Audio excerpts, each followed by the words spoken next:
Llega la noche y me llamas, sé que tu promesa no acaba.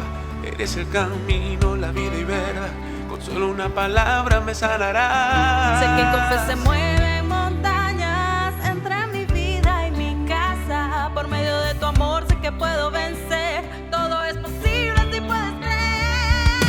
Fiel y firme aquí estoy, he venido a escuchar tu voz. Fiel y firme aquí estoy, fiel y firme aquí estoy, fiel y firme aquí estoy, he venido a escuchar tu voz. Fiel y firme, fiel y firme. Fiel y firme aquí estoy, he venido a escuchar tu voz. Fiel y firme aquí estoy, Firme. fiel y firme aquí estoy, fiel y firme aquí estoy, he venido a escuchar tu voz. Fiel y firme aquí estoy.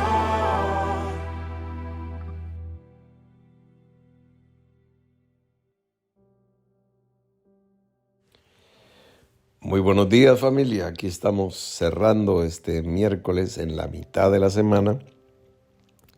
Y hoy, pues no pudimos en la mañana, ni ayer ni hoy, pero esta noche sí vamos a poder escuchar a nuestro hermano y amigo Santiago Chiappe. Aquí están estas reflexiones desde la península itálica, en los alrededores de la ciudad eterna de Roma. Muy bien, entonces vamos a prestar atención a ver qué nos dice Santiago, que viene pues con toda después de estos días de ausencia. Adelante, Santiago. Un cordial y afectuoso saludo para todos ustedes, compañeros de nuestra escuela Elohim. Estamos participando juntos de esta experiencia que está transformando conceptos, creencias, que está derrumbando todas aquellas cosas que no están fundadas en la roca de la revelación, que es el Señor Jesucristo. Y bueno, de lo que yo voy a llamar aquí mi vieja manera de creer. Y de pronto alguno de ustedes se pueda identificar en este proceso. En este módulo que estamos estudiando y que tiene por objeto Saulo de Tarso, o Pablo de Tarso, o el apóstol Pablo, hemos ya visto algunos aspectos de su biografía, más específicamente de sus primeros años de vida, de su familia, de su entorno cultural, su formación profesional, y bueno, sin pretender en ningún modo agotar el argumento, porque es muy amplio, podemos decir que era un hombre de su tiempo y que en su tiempo, era una persona muy por encima de la media. Como él mismo declara en la epístola a los Filipenses, capítulo 3, versículos 4 al 6, dice, aunque yo tengo también de qué confiar en la carne. Si alguno piensa que tiene de qué confiar en la carne, yo más, circuncidado al 8º día, del linaje de Israel, de la tribu de Benjamín, hebreo de hebreos, en cuanto a la ley fariseo, en cuanto a celo, perseguidor de la iglesia, en cuanto a la justicia que es en la ley irreprensible. ¿Y qué más sabemos? Sabemos que había sido discípulo de Gamaliel, que hablaba 4 idiomas, o sea, era políglota, etc. Bueno, vamos a tomar este texto que acabo de leer de Filipenses capítulo 3, lo vamos a tomar como punto de partida para nuestra ponencia, para nuestra reflexión de hoy. Creo que podemos decir sin exagerar que Saulo de Tarso era hebreo hasta la médula de sus huesos. Hebreo de hebreos en cuanto a la ley fariseo, dice, ¿no? Pero la cosa interesante de esto es que precisamente él es el enviado a los gentiles, o sea, a los que no eran hebreos. Pero bueno, démosle un poco de contexto. Todos ya sabemos que después de su encuentro con Jesús, después de esta luz que ve y que lo enceguece, Pablo va a Damasco. Ananías lo acompaña a Damasco. Y pues bueno, está cieguito, como dijimos, medio traumatizado por lo que ese encuentro que había tenido, pero apenas se recupera un poquito, comienza a predicar. Pero no le va muy bien.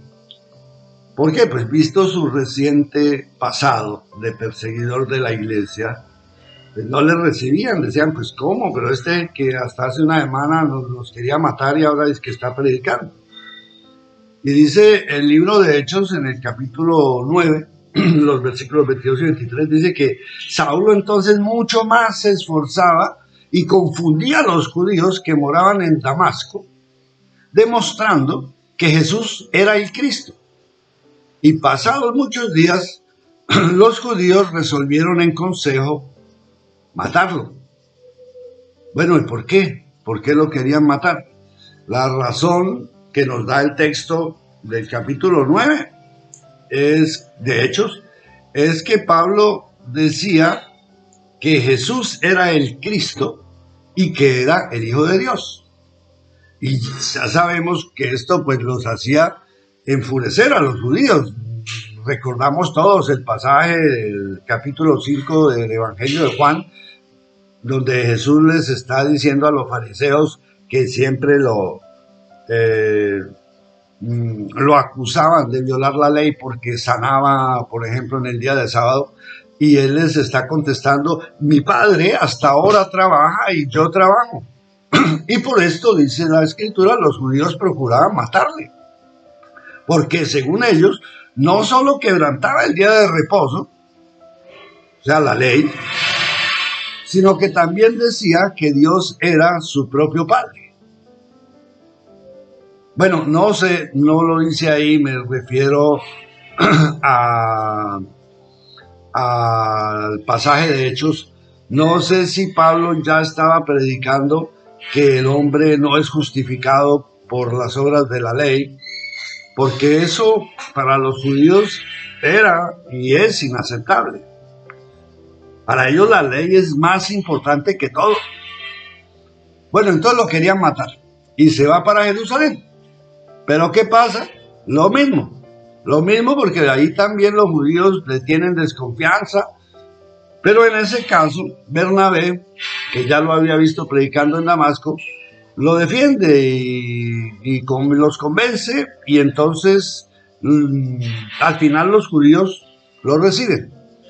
Pero los judíos que se habían convertido, lógicamente, los otros no, o sea, los hermanos. Bernabé convence a los hermanos y entonces, bueno, finalmente lo acogen. Pero de todos modos, tampoco le va bien ahí. ¿Y por qué? Pues porque se pone a discutir con los griegos y ahora son los griegos los que lo quieren matar. No es un caso si es el mismo Pablo que escribe, nosotros predicamos a Cristo crucificado, para los judíos ciertamente tropezadero y para los gentiles locura. Bueno, pero ¿qué pasa? Que los hermanos lo ayudan a escaparse, lo llevan hasta la región de Cesarea y de ahí lo mandan para Tarso. Le dicen, hermano Saulo, miren, mejor que se está en su casita, esté tranquilo allá porque usted crea mucho problema. Y bueno, ese es un comentario mío. Mientras tanto, los que estaban con Esteban, el grupo de hermanos que estaban con Esteban cuando el martirio, ahí donde dice que ponían las ropas a los pies de un joven llamado Saulo,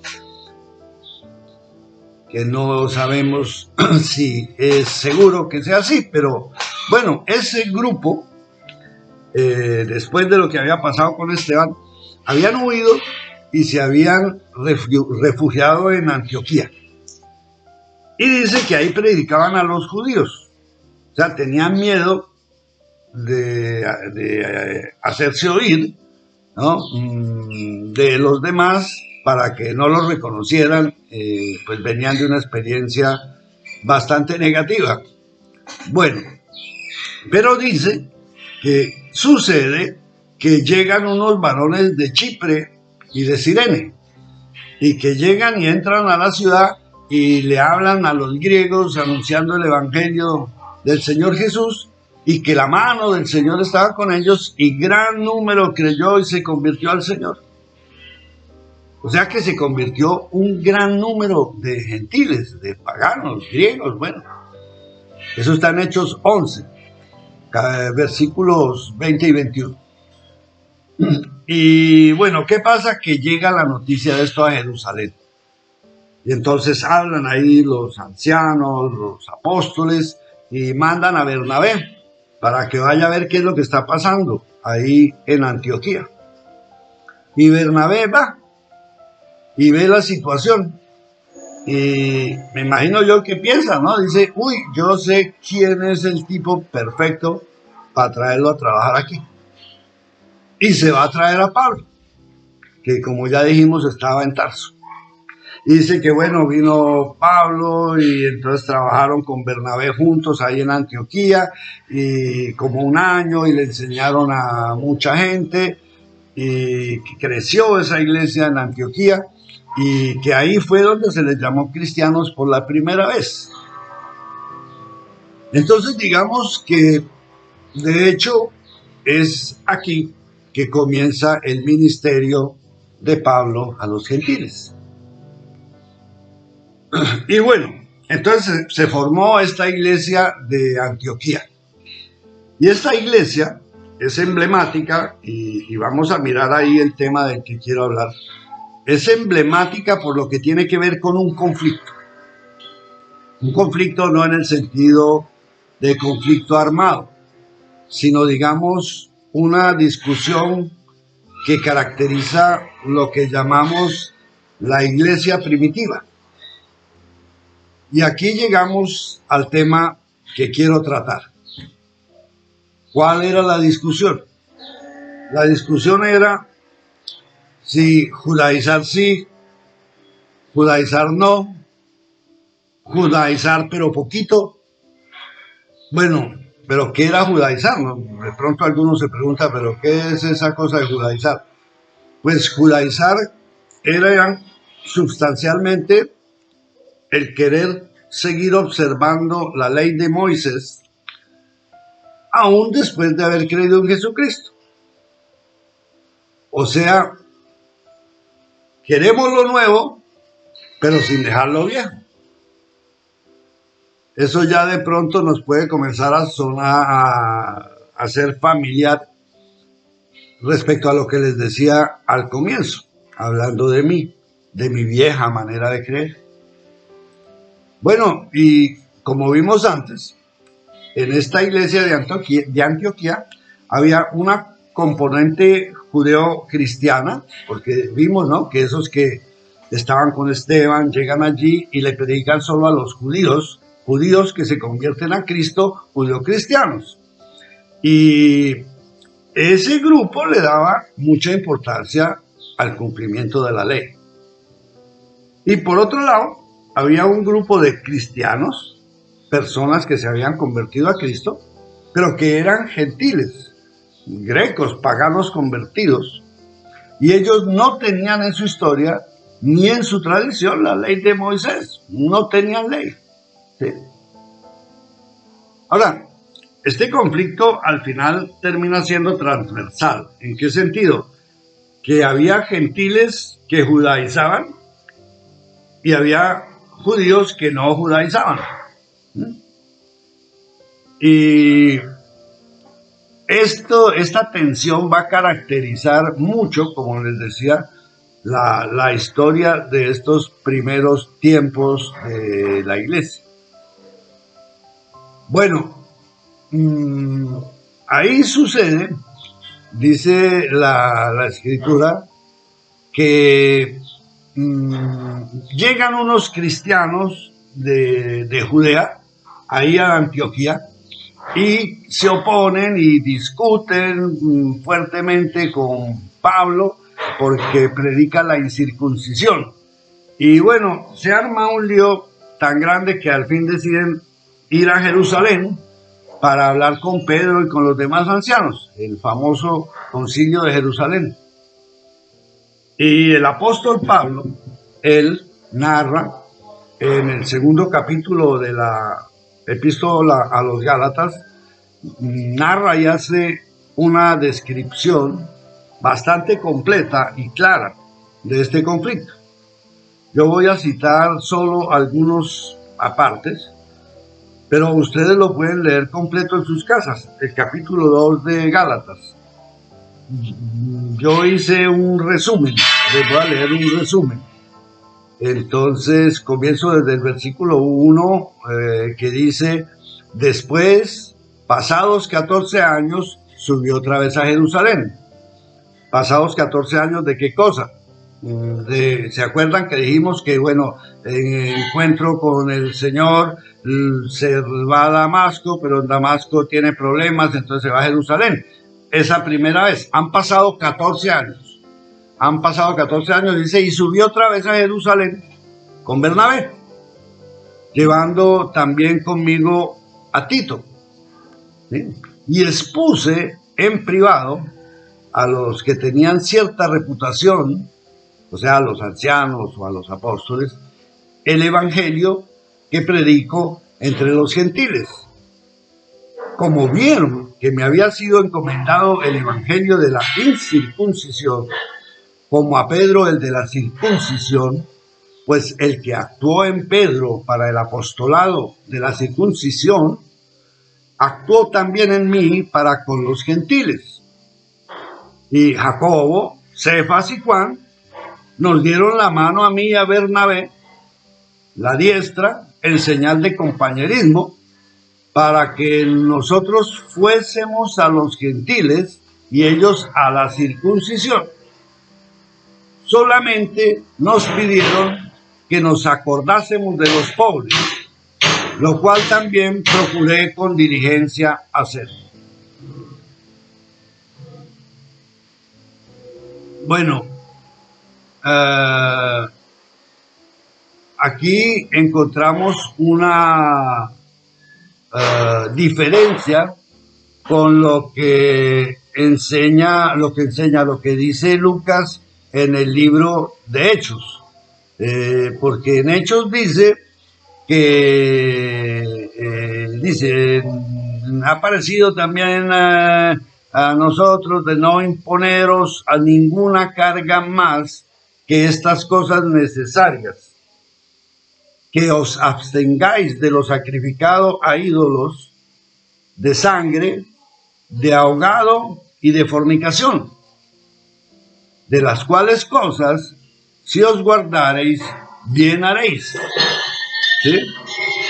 Pero Pablo, cuando habla él, dice, solamente nos pidieron que nos acordásemos de los pobres, lo cual también procuré con diligencia hacer. ¿Ven? Bueno, hay esta diferencia,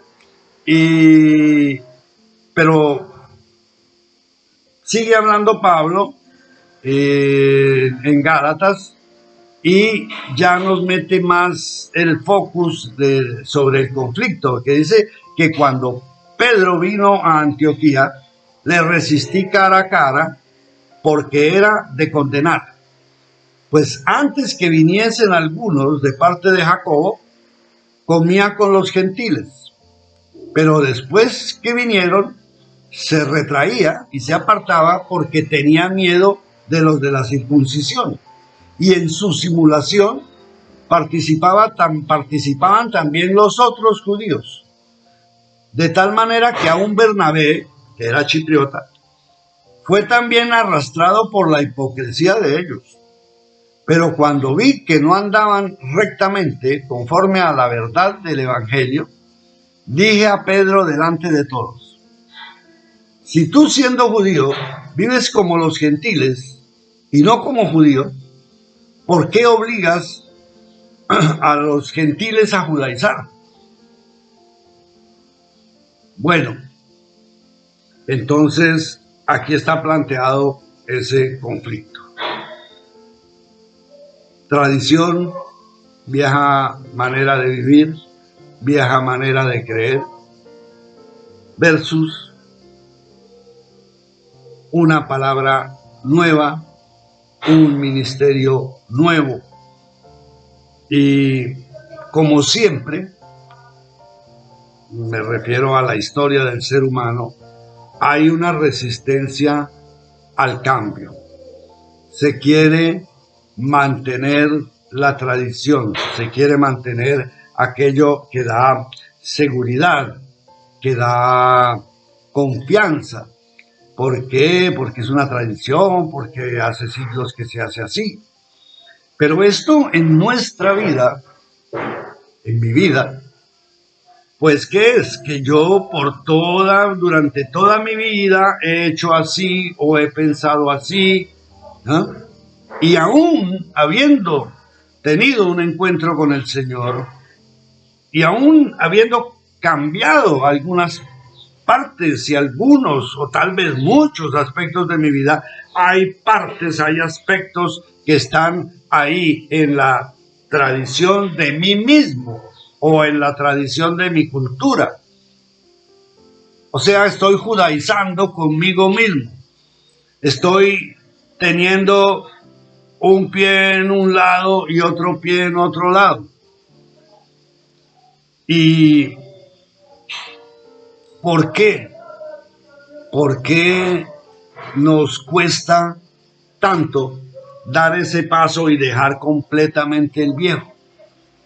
Bueno, hay muchas razones, o puede haber muchas razones, y cada uno tiene una historia distinta y razones y motivos distintos. Pero hay un conflicto implícito en nosotros mismos.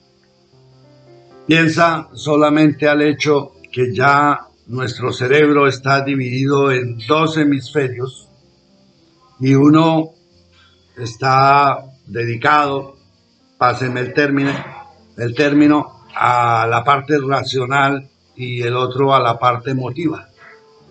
Y ya tener en unidad y reconciliar estas 2 partes de nosotros ya es difícil, ya es complicado. Pero si nosotros tratamos de hacerlo por la vía de la ley, por la vía de nuestra razón, por la vía de nuestros razonamientos y de lo que parece sensato y de lo que parece conveniente, no vamos a llegar a ninguna parte. Solo teniendo puestos los ojos en Jesús, solo teniendo puestos los ojos en el galardón, solo teniendo puestos los ojos en ese llamamiento que queremos alcanzar para ver si alcanzamos aquello para lo que fuimos llamados, entonces ahí vamos a aceptar que muera esa parte de nosotros que aún se resiste o que nosotros nos resistimos a entregar. Nos hablaba de esto el hermano Alfredo en esta última palabra de sábado, con una palabra maravillosa de bendiciones y de liberación, porque si nosotros permitimos, si nosotros sabemos que ya estamos muertos y permitimos que esa parte de nosotros que aún se resiste muera, entonces vamos a tener esa nueva vida, esa resurrección, y vamos a recibir como por resurrección todas las promesas, todo lo que en realidad deseamos, porque hay una paradoja en esto. El miedo de perder lo que tenemos nos impide de alcanzar lo que queremos. Y en ese punto, como les decía, veo esa que se refleja ya en esa iglesia primitiva, algo que está, pues bueno, en toda la historia de la humanidad. Pero hablando de buscar la enseñanza en lo que está escrito, bueno, en esa situación de la iglesia primitiva, de la tensión entre judaizar y no judaizar, entre la ley, la tradición y esa palabra nueva, ese evangelio nuevo que trae Pablo, bueno, creo que podemos encontrar muchos elementos de lo que sucede, del conflicto que hay dentro de nosotros, y esta escuela de formación y esta experiencia que estamos haciendo nos sirve o nos puede servir, y por eso le decía al comienzo, si de pronto te puedes identificar conmigo en este proceso, a romper esos esquemas, a dar ese paso o esos pasos que hasta ahora nos ha sido difícil,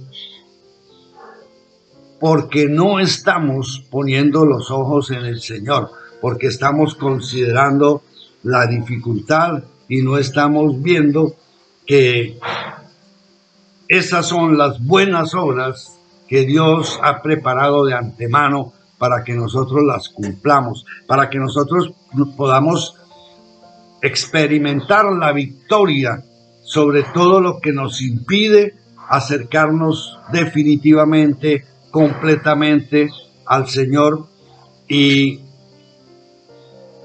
en una condición de vida nueva, en una condición en la que podamos decir, ya no vivo yo, mas vive Cristo en mí, en una condición en la que se pueda ver en nuestra vida que somos nuevas criaturas, que todas las cosas viejas han pasado y que todas son hechas nuevas.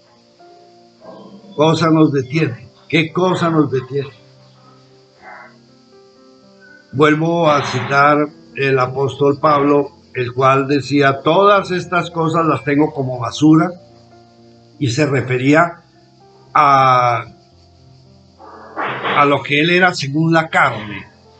Pero también hacía notar en la charla pasada que cuando él está diciendo, aún no he alcanzado esto y me protendo hacia adelante para ver de alcanzar aquello por lo cual también fui alcanzado por el Señor, lo está diciendo cuando él ya es un apóstol, cuando ya ha fundado iglesias, cuando ya ha experimentado bastante de lo que significa lo que el Señor había dicho acerca de él, o sea que debía padecer mucho por su nombre. Él ya ha padecido, ya aquí leímos solo un par de veces que lo querían matar, mas no son las únicas, perseguido, obstaculado en todos los modos posibles e imaginables, y aún así había levantado obra. Y ahí en ese punto él está diciendo, todavía no, tengo que ir adelante. Entonces, hermanos, esta es la llamada de la palabra que el Espíritu está ministrando a la iglesia a través del hermano Alfredo.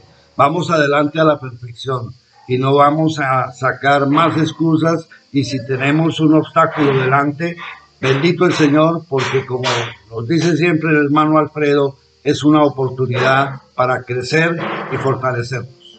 Bueno, se está acabando el tiempo.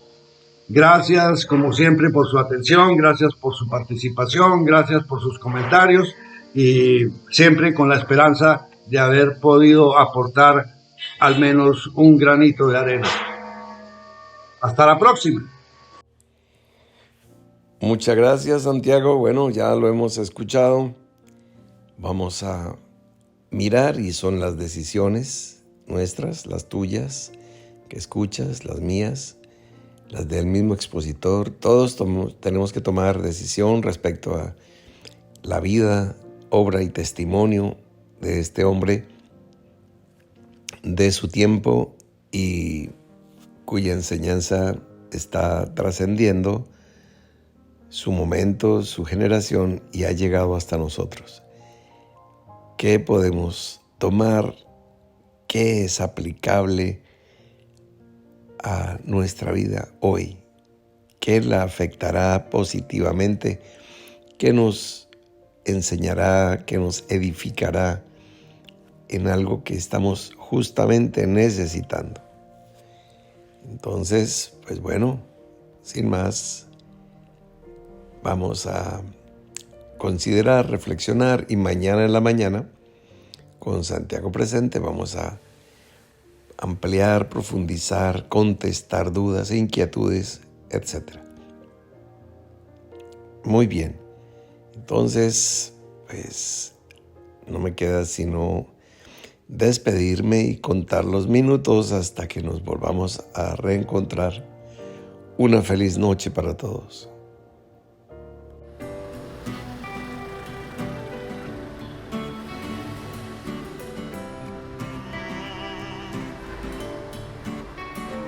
Llega la noche y me llamas, sé que tu promesa no acaba.